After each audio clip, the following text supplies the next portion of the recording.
like the back of my hand, as the saying goes. She'd made literate of the saying, for that surface of her hand had become a familiar sight as the days passed. The top side of her hands.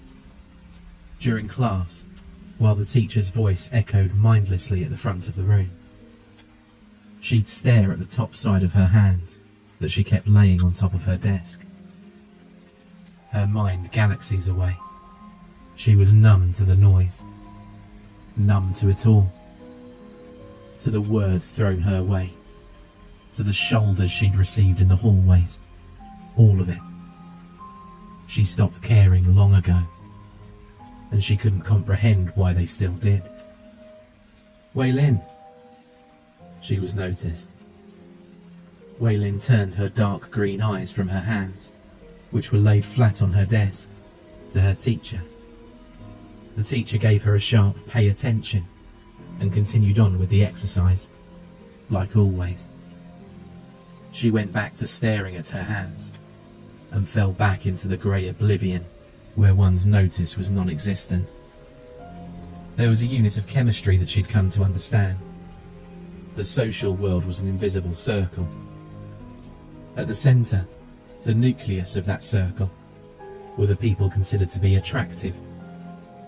Outside that group was a thin line of geniuses, who people only respected in hopes of getting something in the future in return. After that was a scattered group of beings that were targeted for bullying.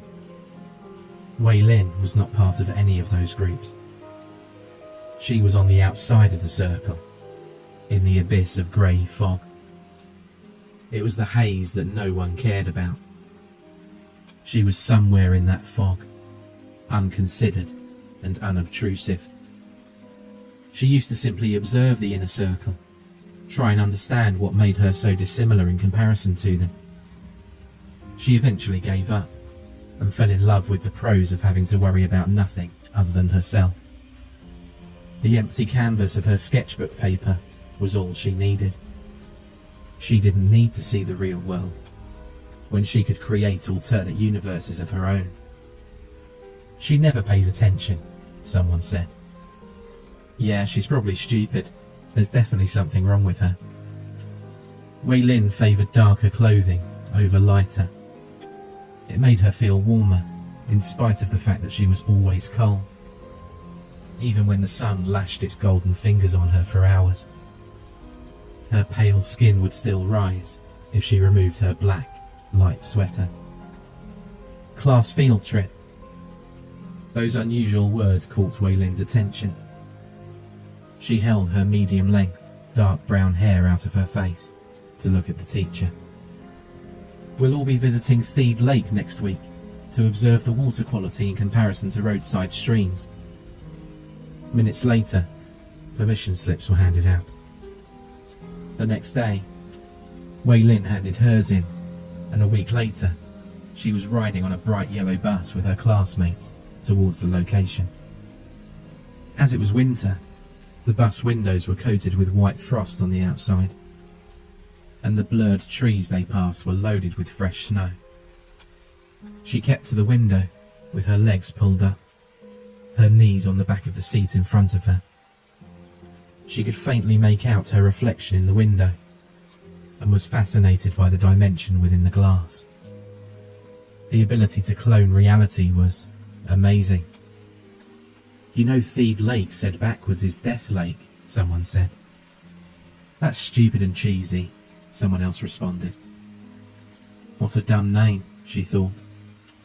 Besides, if it's had any actual meaning, they wouldn't be off on a field trip to it. Most of the day went as she expected, boring and pointless.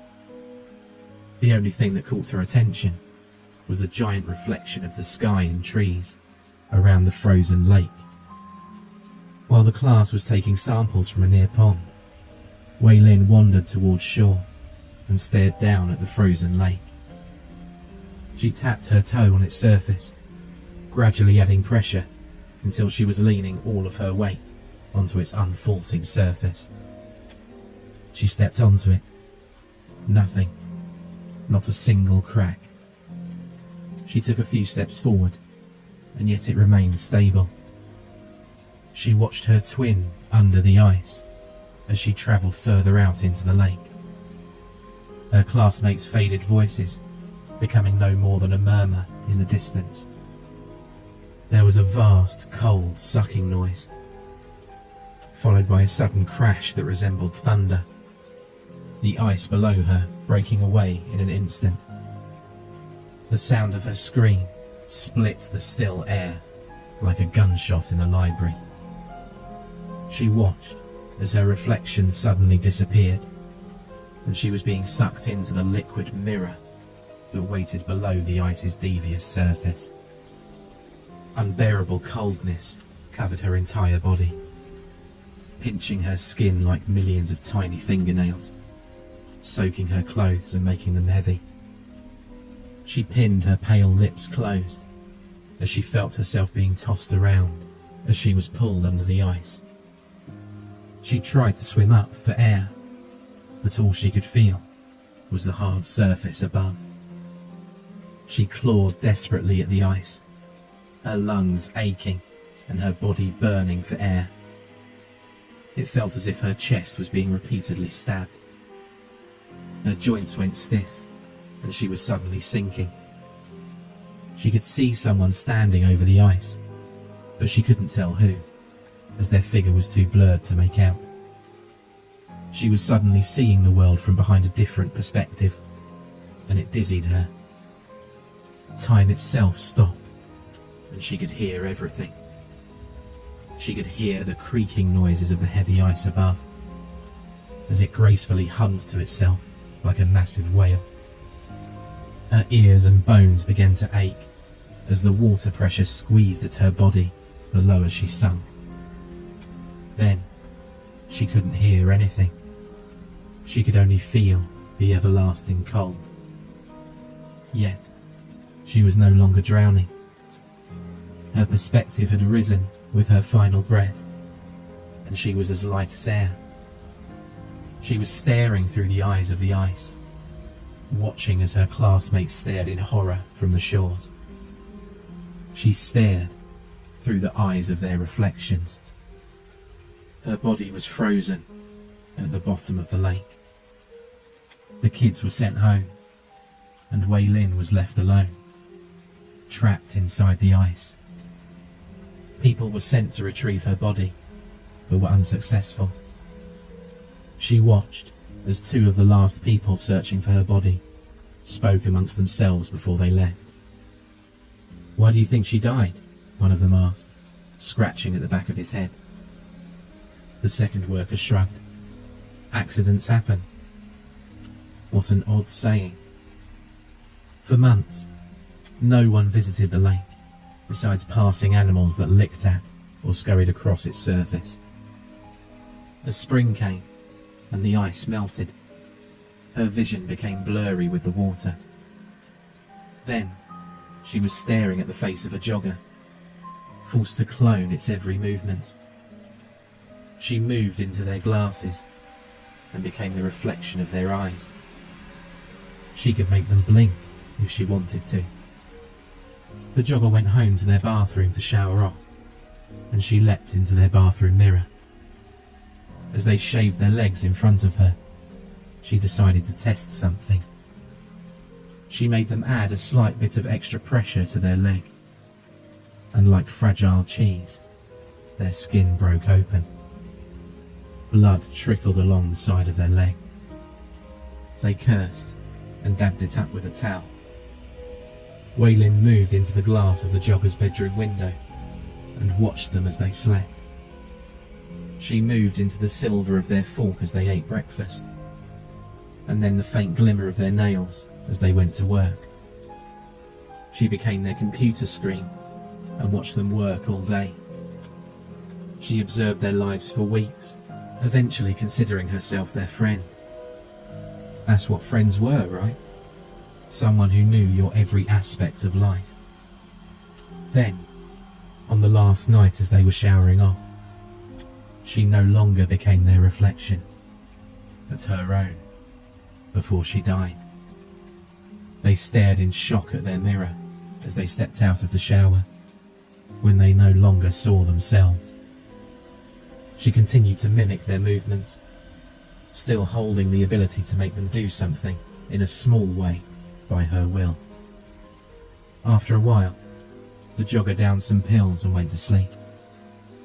The next morning, when they found it was still not their own reflection in the mirror, they began to get nervous. Not wanting to admit to being psychotic, they resumed their day as normal. At the end of the day, they once again went to shower. When they stepped out, Wei Lin was standing still, her green eyes being the only moving part of her body, as she tracked their every movement. The jogger suspiciously eyed the mirror, yet mindlessly continued their daily routine of shaving their legs after they'd gotten out of the shower. "Hello, my friend," Wei Lin said finally, a small smile upturning her dead lips. They stumbled back in shock, putting their back to the wall and staring wide-eyed at Wei Lin. "You spoke?" "Yes." Wei Lin made them pick the razor back up that they dropped on the ground. She made them continue to shave their legs. She made the razor dig in too deep, causing a long cut along their calf. "Accidents happen," she said. The next morning, she made them miss their breakfast when they went to pick up their scrambled egg with their fork, instead plunging into their own hand. "Accidents happen," Wei Lin said. She'd fallen in love for the jogger. In the amount of time she watched them, how could she not? However, she'd spent her entire life watching others happy. It was interesting to watch them frightened or pained. At work, she made them accidentally knock over the coffee machine filled with boiling hot coffee onto their arm. When they took a shower that night, she made them take 7 pills instead of 3. The jogger was losing their mind. Why could no one else see this stranger in the mirror? Why was this stranger making them hurt themselves? That morning, it was snowing out. The car windows were iced over, and the jogger was running late for work, but didn't take the time to let them defrost. As they drove along the slick road, Wei Lin made the jogger take a sharp left turn as they approached a bridge, sending the car speeding into a frozen lake. The ice shattered, and the car plunged under the water. Wei Lin made the jogger lock the doors and roll the windows down. She made the jogger keep her seatbelt on and drown. Before the jogger died, she asked her reflection, "Why?" "Accidents happen," Wei Lin said. She waited in the lake until a student from a nearby school came down to the water to gaze in wonder at the car under the surface, and Wei Lin became their sunglasses, blinking in sync with them. She'd found another